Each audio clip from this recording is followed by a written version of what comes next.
President, on November the 5th, President Trump was elected to be the 47th President of the United States.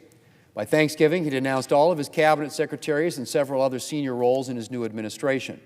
All in all, it took President Trump just 18 days to name all of his cabinet secretaries, a pace unprecedented in recent history. New administrations typically take a few weeks to name their first nominees, but President Trump has shown he wants to get to work quickly, executing the mandate that he's received from the American people. And he deserves to have his team in place in order to help him do that. That's going to require some work from the Senate, and we're ready to get to it. Mr. President, the Senate will provide each of the President's nominees with a fair process. That process has been unfolding for the past several weeks. The senators have met with many of these nominees in private. Next week, Senate committees plan to begin holding public hearings with several nominees. Senators will have the chance to ask them questions on the record, and the American people will be able to hear directly from the men and women that President Trump has chosen for his administration. Committees have begun noticing hearings with several nominees for national security roles in the Trump administration. The Armed Services Committee is preparing to hear from Pete Hegseth, the nominee for Secretary of Defense. The Foreign Relations Committee has announced plans to hear from our colleague, Senator Rubio, who has been nominated for Secretary of State. The Intelligence Committee has scheduled a confirmation hearing for John Ratcliffe to be CIA Director.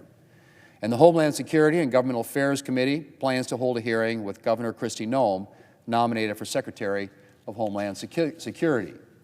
Other committees have also announced plans for confirmation hearing.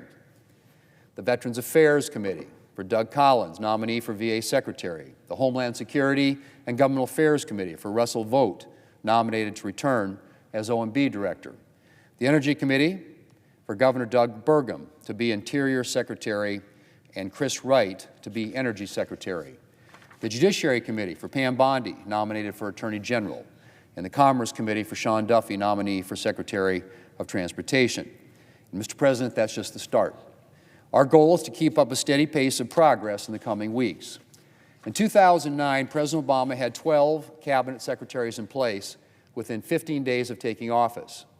It took the Trump and Biden administrations roughly 3 times longer to get the same number confirmed.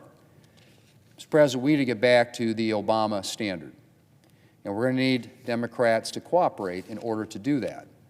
Earlier this week, the Democrat leader said that his caucus's approach to the Trump nominees would be, and I quote, fair but thorough. Mr. President, I hope it will be fair.